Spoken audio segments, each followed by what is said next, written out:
Hey everyone, welcome back to my YouTube channel. अगर आपको मेरी वीडियोस पसंद आए तो प्लीज़ एक लाइक कमेंट और सब्सक्राइब कर जरूर बताना आपको ये कैसा लगा। तो चलिए हम आज का लास्ट और स्पेशल पार्ट स्टार्ट करते हैं। हमने उस पार्ट में मतलब कि हमने पहले तो हिस्टोरिकल वर्ल्ड के बारे में देखा था, तो इस पार्ट में हम मॉडर्न वर्ल्ड के बारे में देखते हैं। आप में से कई लोगों ने मुझसे पूछा था कि मॉडर्न वर्ल्ड के लोगों का क्या हुआ, मॉडर्न वर्ल्ड के वांगजी का क्या हुआ और हिस्टोरिकल वर्ल्ड के विंग का क्या हुआ।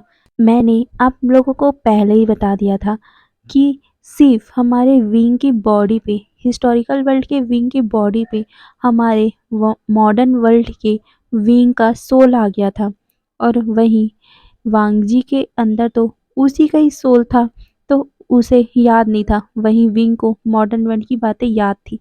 ओके, तो ये सब तो रही हिस्टोरिकल वर्ल्ड के बारे में। तो अब हम मॉडर्न वर्ल्ड के बारे में जानते हैं कि आखिर जब वो दोनों खाई पे गिरे थे तो उसके बाद क्या हुआ था।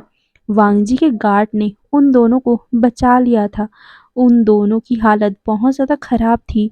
उन दोनों को हॉस्पिटल में ले जाया गया था। विंग कोमा में चला गया था।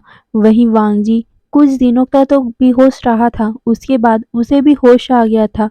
उसने जैसे अपनी आंखें खोली थी, वो देखता है कि वो किसी बेड पे सोया हुआ है, और वो देखता है कि ये शायद तक हॉस्पिटल है। वांग जी खड़ा होता है।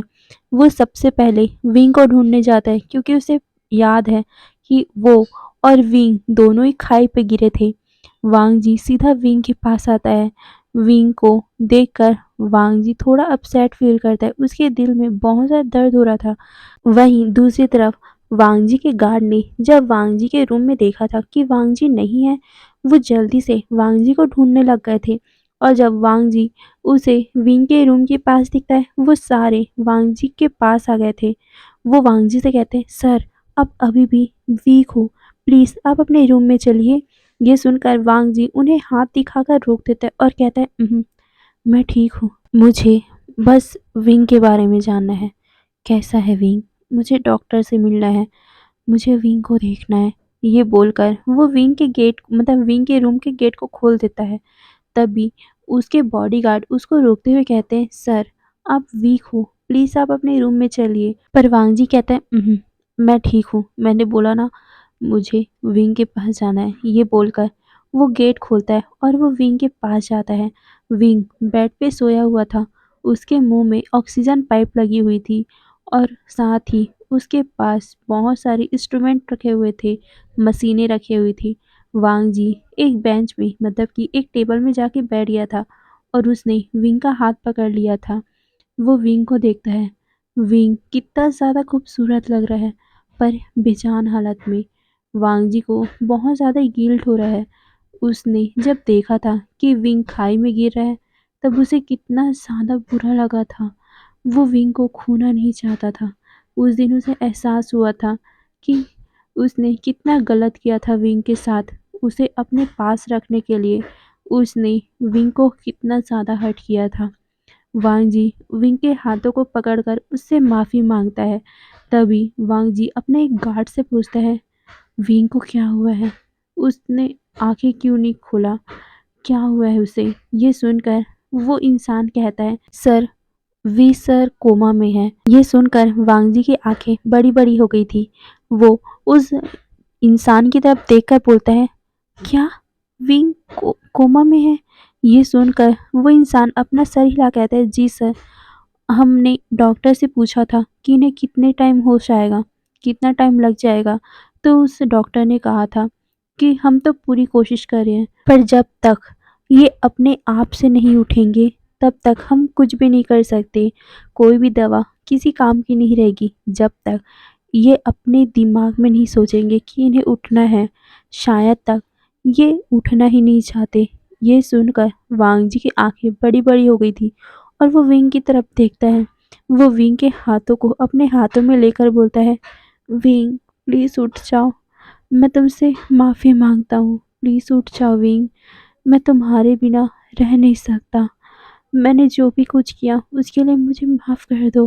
मैं तुम्हारे बिना जी नहीं पाऊँगा विंग, प्लीज़ विंग। मुझे पता है कि मैंने गलत किया है। मुझे एहसास हो गया है कि मैंने जो भी तुम्हारे साथ किया वो सब गलत है। प्लीज़ विंग एक बार आँखें खोल दो। मैं तुमसे माफ़ी माँगना चाहता हूँ विंग, प्लीज़। ये बोलते हुए उसने अपने सर को विंग के हाथों में रख लिया था। पर विंग तो कोमा में है, तो वांग जी कुछ कर भी नहीं सकता। बहुत टाइम तक वांग जी वहीं रहता है। तभी वहाँ पर डॉक्टर आते हैं विंग को चेकअप करने के लिए। वो वांग जी को देखकर कहते हैं, सर आप यहाँ क्या कर रहे हो? आप भी जाइए, आपको भी चेक करने के लिए डॉक्टर आ रहे होंगे।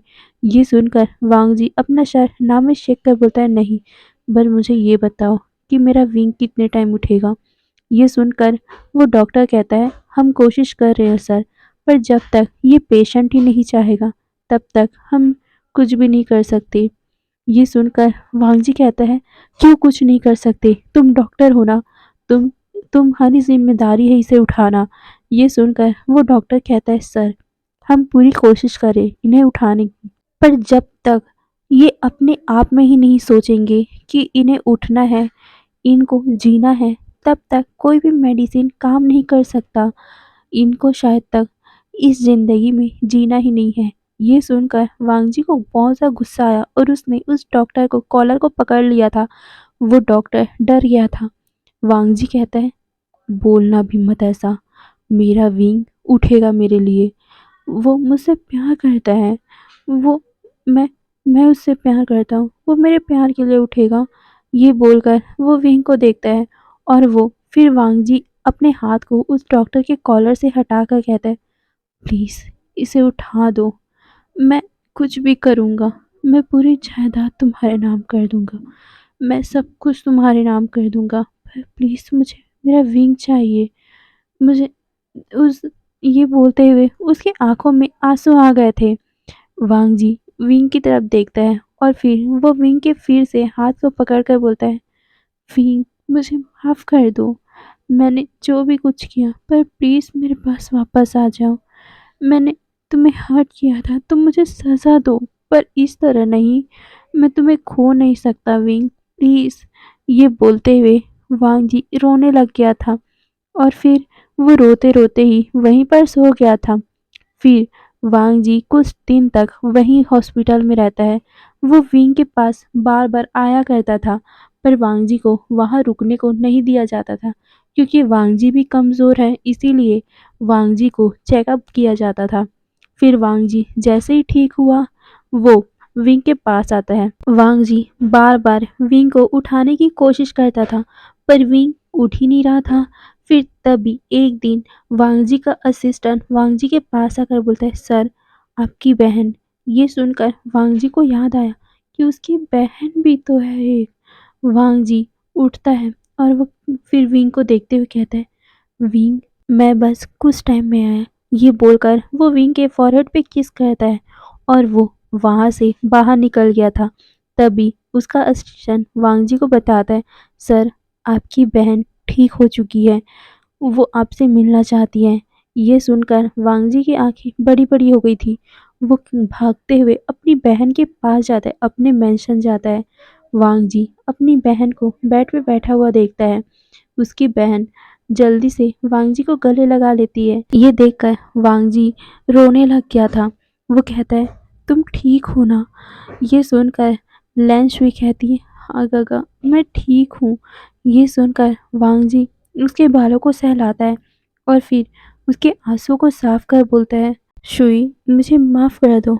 मैंने तुम्हारे गगा होने के हिसाब से कुछ भी नहीं किया। मैंने तुम्हें प्रोटेक्ट नहीं किया। मैं कितना ज़्यादा। ये बोलते हुए उसकी आंखों में आंसू आ गए थे, साथ में अपने लिए गुस्सा भी था।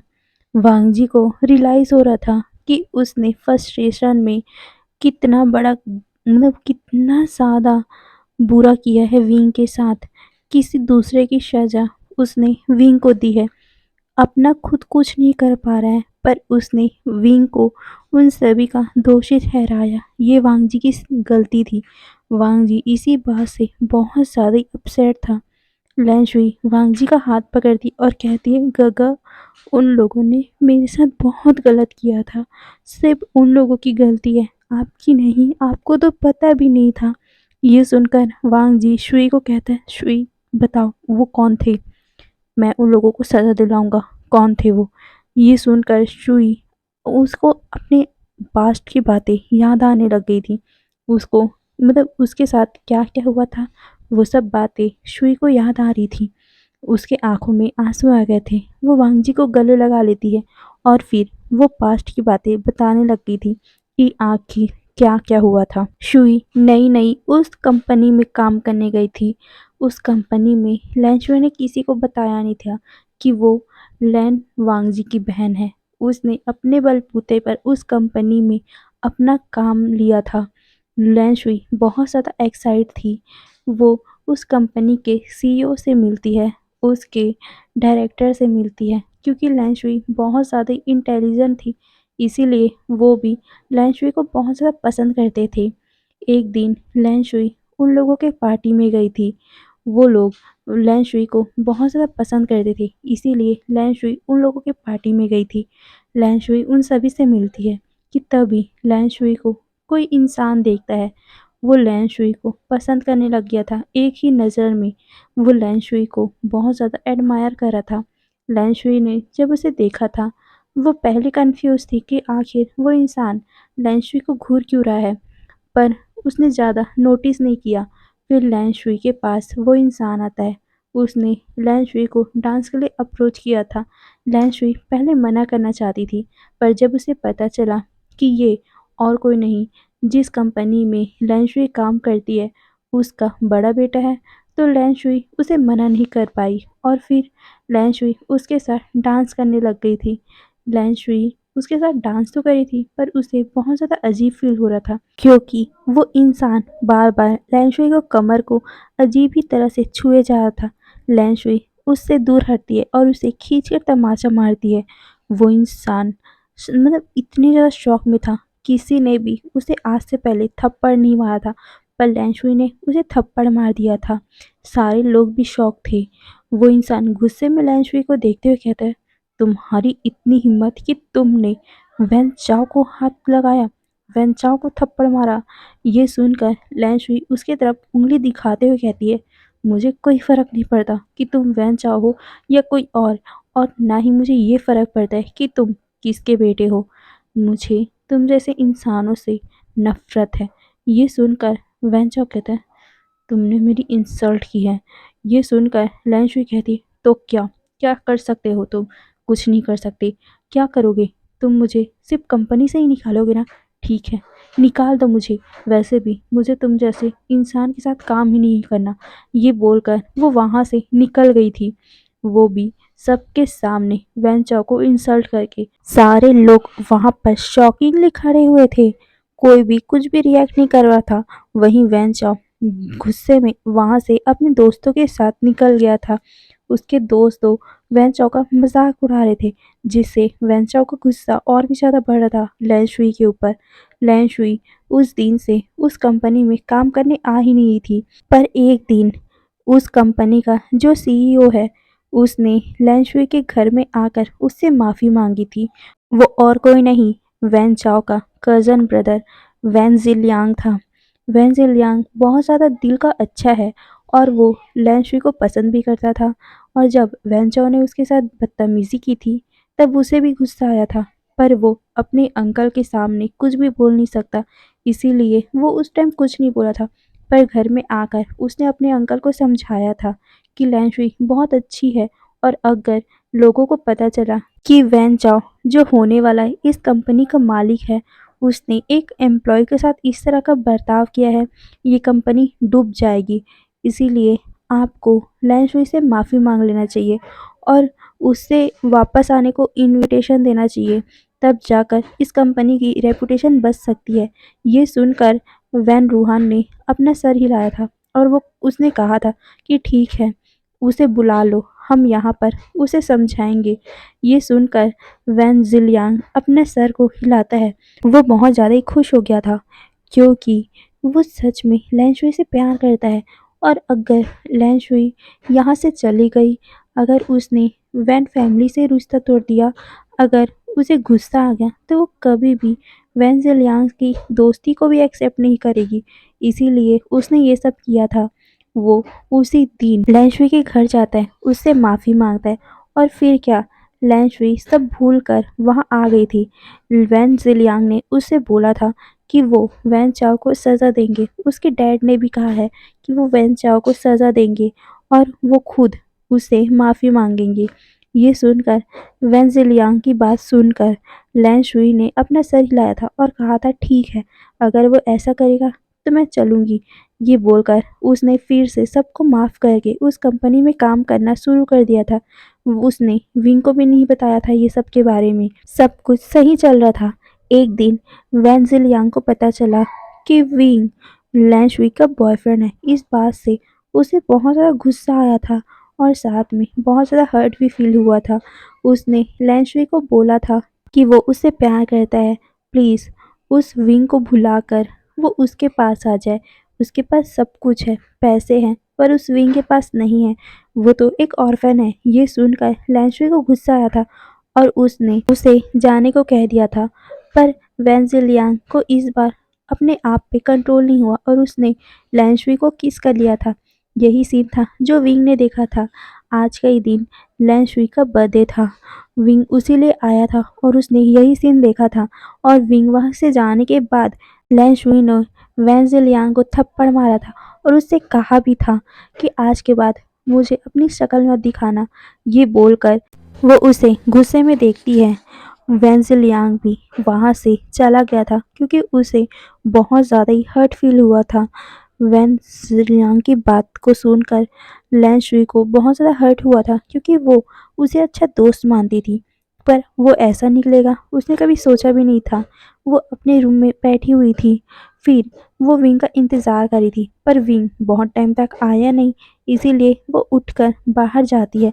पर बाहर वो विंग के पास जा पाती उससे पहले ही उसके पास एक कार आई और उस कार में बहुत सारे लोगों ने आकर लैन शुई को उस कार में धक्का दे दिया और उसे अपने साथ पकड़ के ले गए।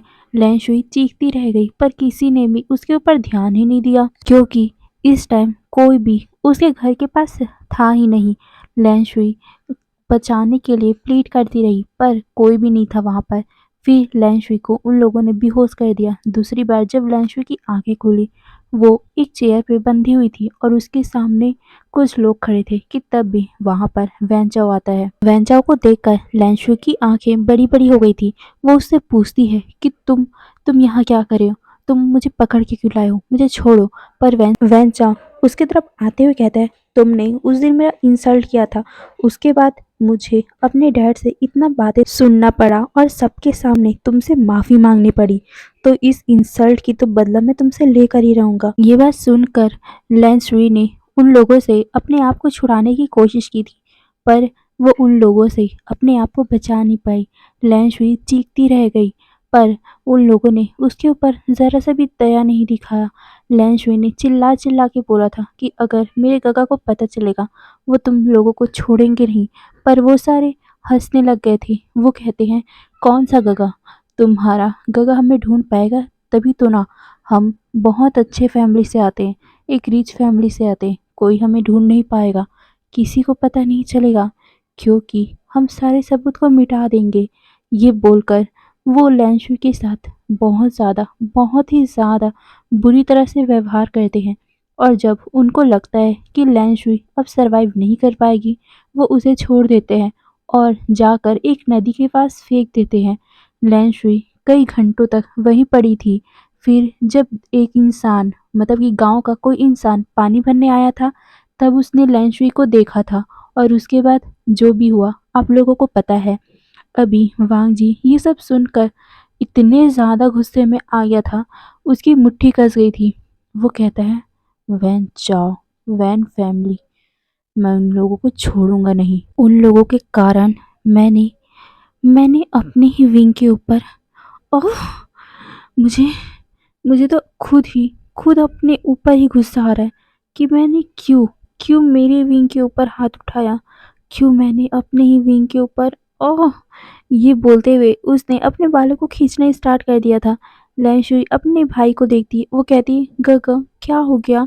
ये सुनकर वांग जी रोते हुए अपने सर को लैंशुई के गोद में रखता है और उसने मतलब सारी सच्चाई बता दी कि कैसे लैंशुई जब उसे नहीं मिली थी तो वो यहाँ आया था और फिर उसने विंग से भी पूछा था कि लैंशुई कहाँ है, पर विंग ने उसे नहीं बताया और साथ ही उसे मतलब कि वांग जी को विंग की बातों में भरोसा ही नहीं हुआ कि विंग तुम्हें नहीं जानता या फिर तुमसे नहीं मिल रहा है, उसने तुम्हारे साथ ब्रेकअप कर लिया है।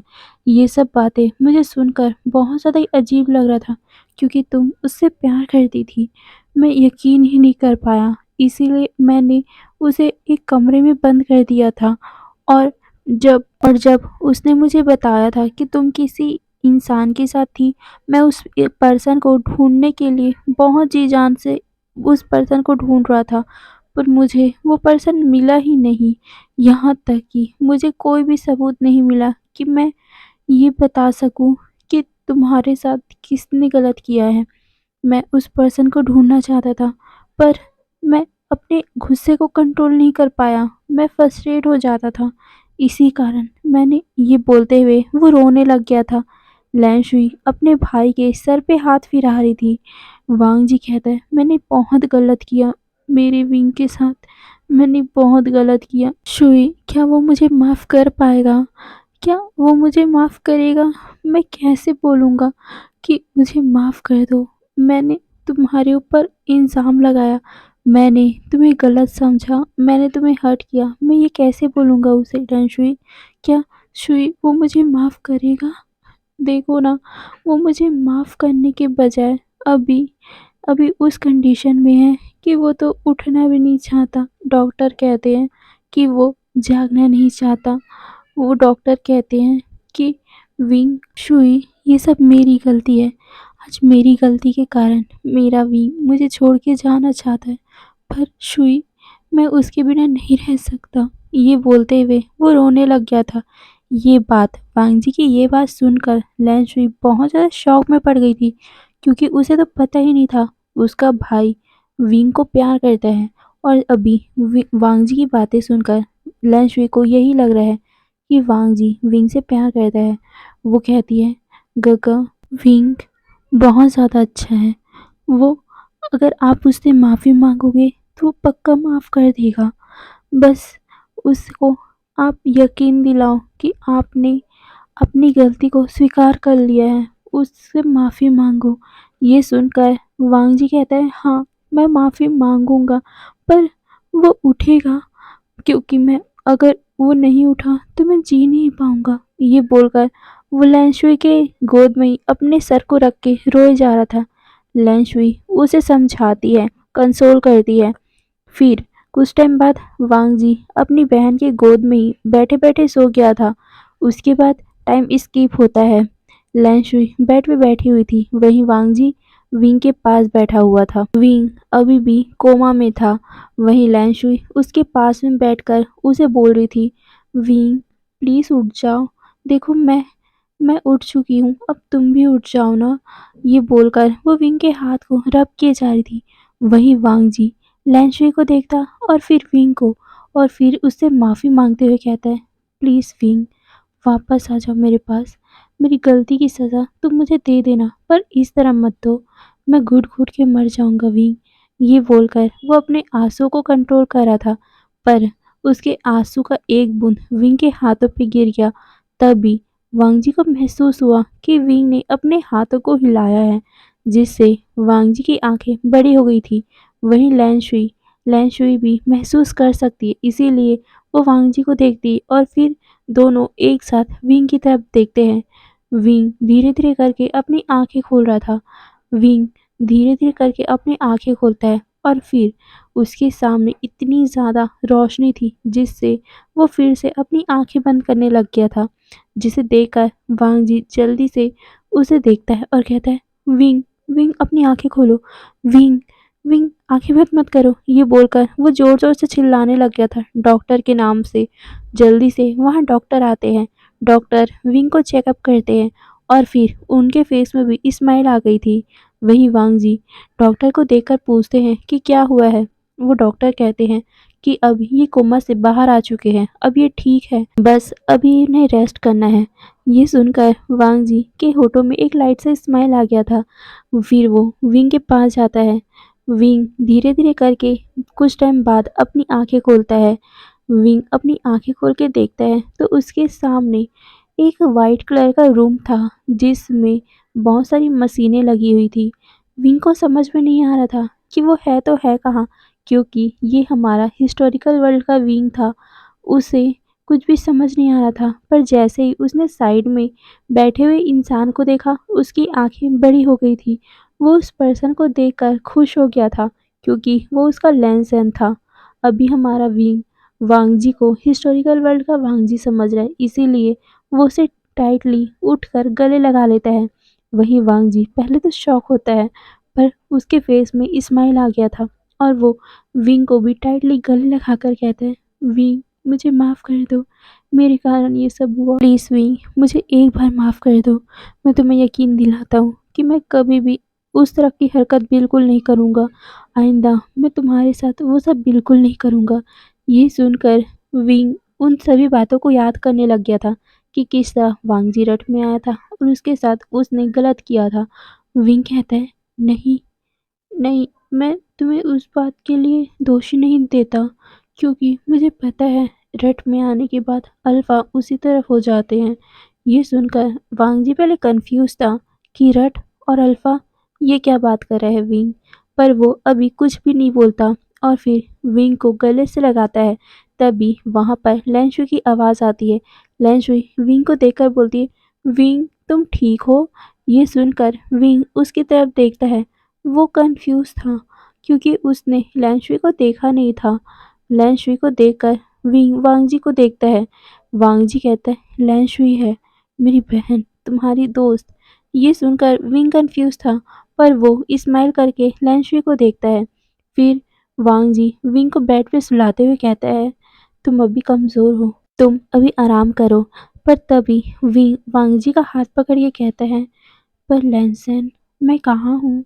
ये कौन-सी जगह है?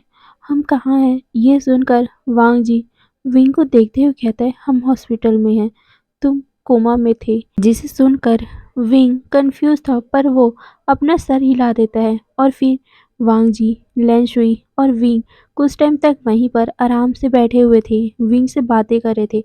उसके बाद वांग जी का एक असिस्टेंट आकर वांग जी के पास आकर कुछ कानों में बोलता है, जिसे सुनकर वांगजी की आंखें बड़ी हो गई थी और फिर वो असिस्टेंट को देखकर कहता है, मैं आता हूँ। विंग वांगजी को जाते हुए देखकर कहता है, लैंसन कहाँ जा रहे हो? प्लीज़ मुझे अकेला मत छोड़ के जाओ। ये सुनकर वांगजी कहता है, विंग मैं बस 2 मिनट में आता हूँ, तुम लैंशुई के साथ रहना। ये सुनकर विंग अपना सर हिलाता है और फिर वांगजी उसके फॉरहेड पे किस करके वहां से चला गया था। फिर हमें टाइम स्किप करके दिखाया जाता है। अब भी विंग, लैंशुई, वांगजी सारे लैंड मेंशन पहुंच चुके थे। विंग डिस्चार्ज हो गया था।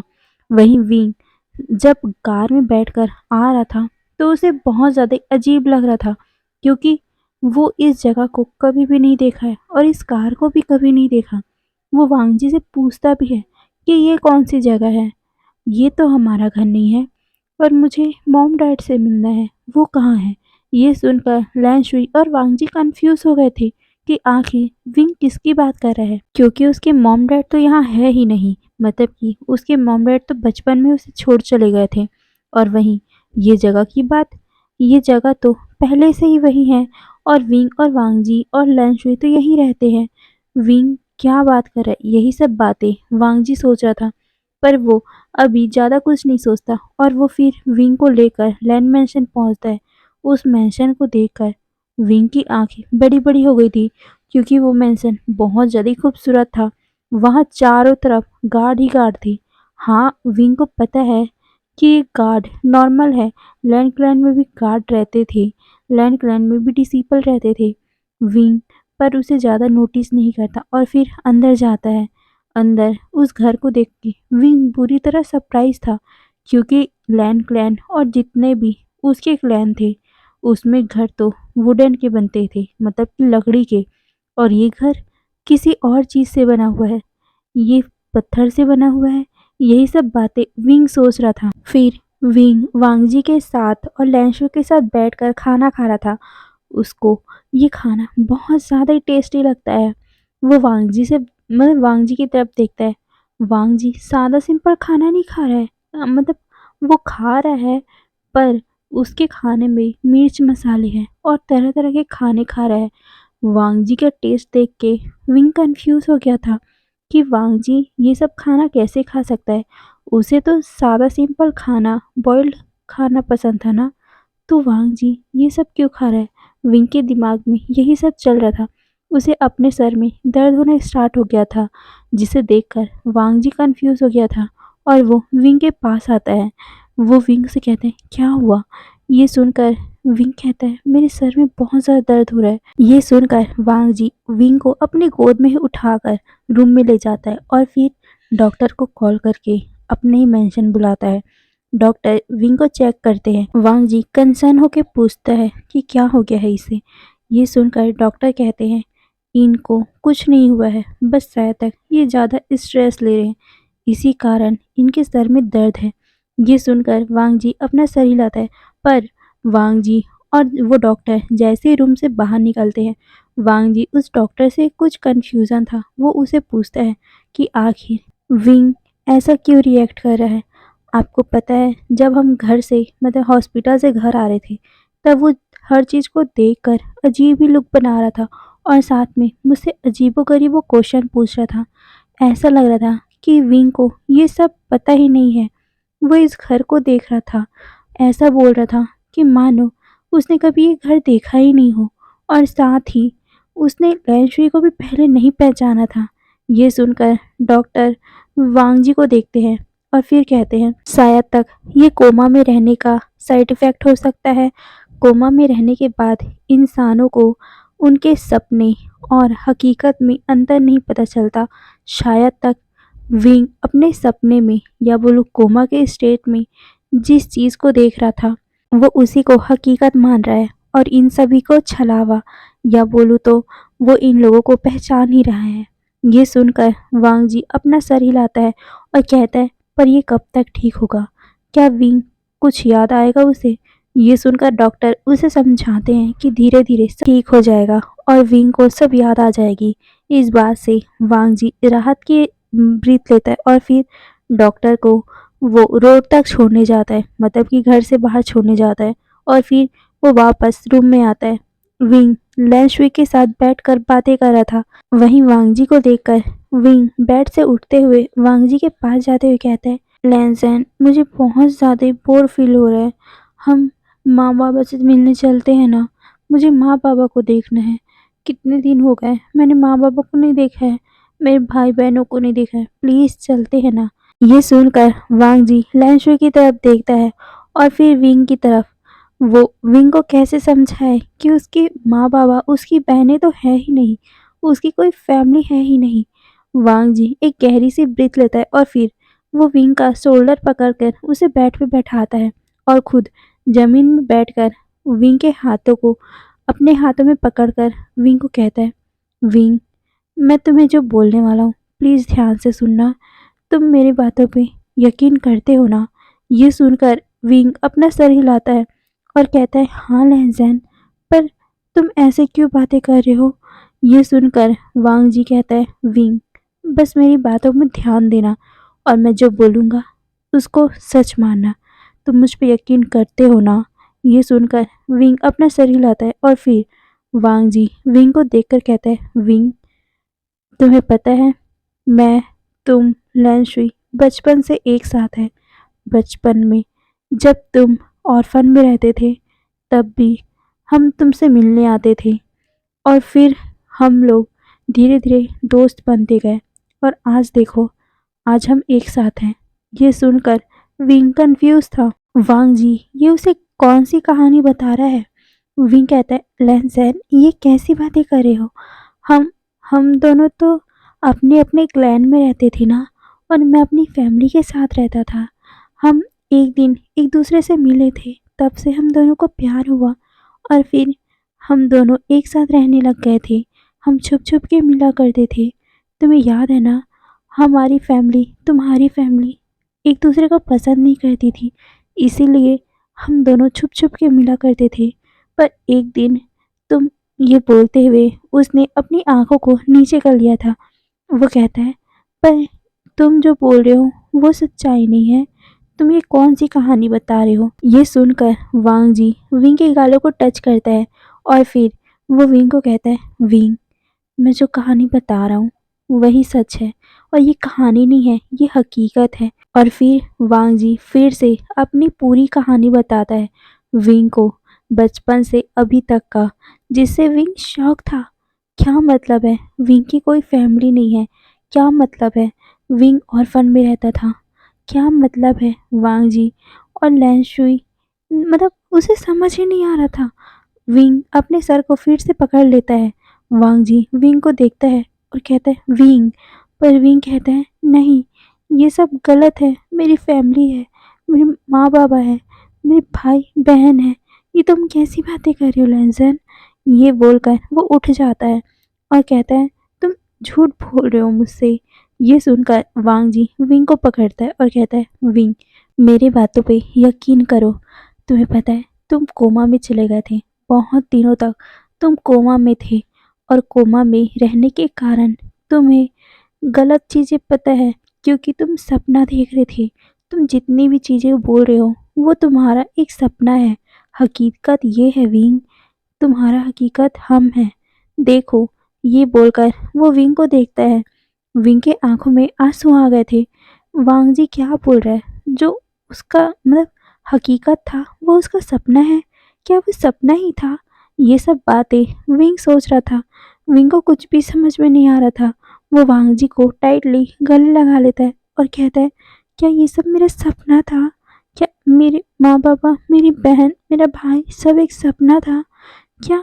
ये बोलते हुए वो वांग जी को देखता है और फिर वांग जी उसके गालों को सहलाते हुए कहता है, रो मत, प्लीज़, प्लीज़ मत रो। अब मैं तुम्हारे आंखों में आंसू नहीं देख सकता।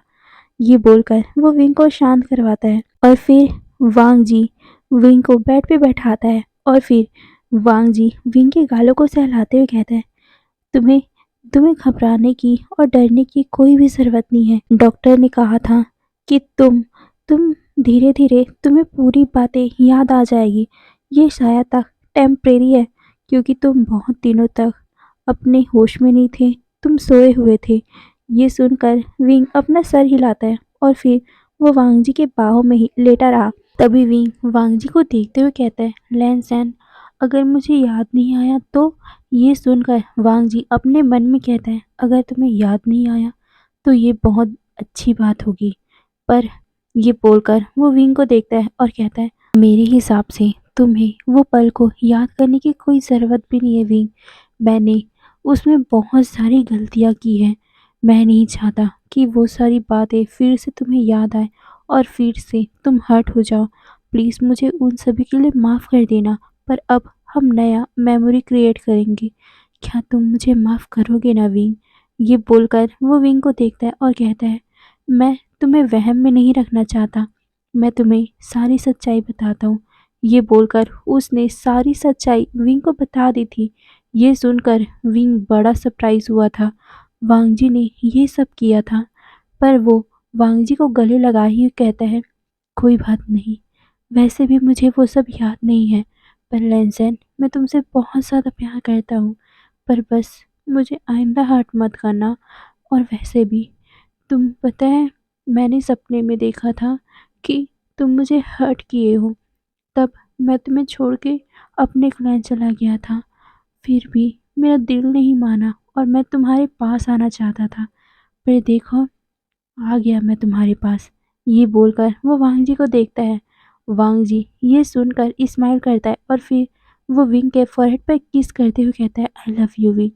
ये सुनकर विंग भी आई लव यू कहता है। वांग जी विंग से कहता है, क्या तुम मेरे साथ नई मेमोरी बनाना चाहोगे मेरी लव? ये बोलकर वो विंग को देखता है। विंग भी स्माइल करता है और फिर वो अपना सर हिलाता है। वहीं लैन शुई पीछे खड़ी होकर सिर्फ देख रही थी। उसके भी फेस में एक स्माइल आ गई थी अपने भाई और अपने दोस्त को इस तरह खुश देखकर। और फिर 1-2 दिन ऐसे ही बीत गए थे। वांग जी लैन शुई और विंग का पूरा तरह ध्यान रखता था। घर से ही अपना काम करता था और पूरा टाइम वांग जी अपना विंग और लैन शुई को देता था। लैन शुई वांग जी की तरफ देखती है और वह कहती है, गगा, मुझे घर में बैठे-बैठे बोर फ़ील हो रहा है। चलो ना बाहर चलते हैं, कहीं घूमने चलते हैं और विंग विंग भी घूमने चलेगा तो उसे ज़्यादा अच्छे से याद आ जाएगा सब कुछ। ये सुनकर वांग जी विंग की तरफ देखता है और फिर वांग जी विंग से पूछता है, विंग क्या तुम चलोगे? ये सुनकर विंग वांग जी को देखता है और कहता है, जैसा तुम लोग चाहो। ये सुन वांग जी स्माइल करता है और कहता है, हाँ ठीक है, बस मुझे ये काम खत्म करने दो, फिर हम चलते हैं। तो तब तक तुम लोग क्यों ना टीवी देख लो। ये बोलकर वो टीवी को ऑन कर देता है। पर जैसे ही उसने टीवी ऑन किया, सामने ही न्यूज़ चल रहा था कि वैन फैमिली के सबसे बड़ा बेटा और उसके सारे दोस्त कहीं गायब हो चुके हैं और कई दिनों से उनको ढूंढा जा रहा है, पर कोई भी सबूत उनके खिलाफ मिल ही नहीं रहा है।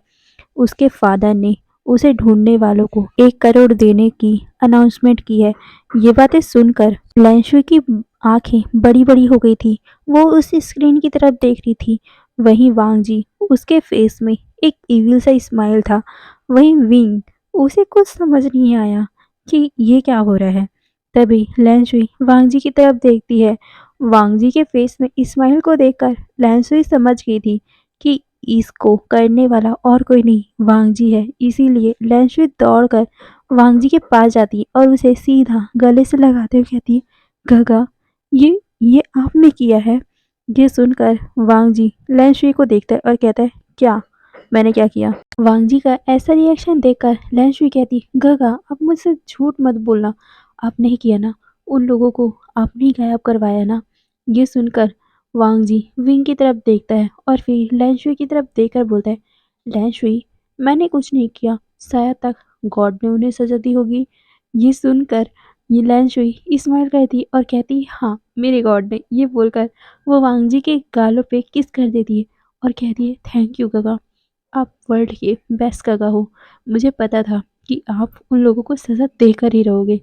ये सुनकर वांग जी स्माइल करता है और कहता है, मैंने कुछ नहीं किया है, वो तो गॉड ने किया है। गॉड ने उन लोगों को सज़ा दी है। ये सुनकर लैंशुई स्माइल करती है और कहती है, हाँ, गॉड ने उन लोगों को सज़ा दी है। ये सुनकर विंग कंफ्यूज था। वो उन लोगों के पास आते हुए कहता है, क्या बात कर रहे हो आप लोग? विंग की आवाज़ सुनकर लैंशुई विंग की तरफ देखती है और उसके हाथ को हिलाते हुए कहती है, विंग, तुमने सुना? उन लोगों को सज़ा मिल गई जिन्होंने मेरे साथ गलत किया था। ये बोलकर वो विंग को गले लगा लेती है। विंग पहले कंफ्यूज था, फिर उसे याद आया कि हाँ, उसने लैंशुई की हालत देखी थी और जब उसने पूछा था तब उसे पता चला था कि लैंशुई के साथ क्या हुआ था। वो स्क्रीन की तरफ देखता है और फिर वो लैंशुई के बालों को सहलाकर कहता है, हाँ, उन लोगों को सज़ा तो मिलनी ही थी। गॉड उन लोगों को ऐसे ही नहीं छोड़ते जिन्होंने किसी का गलत किया हो। ये सुनकर लैंशुई स्माइल करती है और कहती है, हाँ।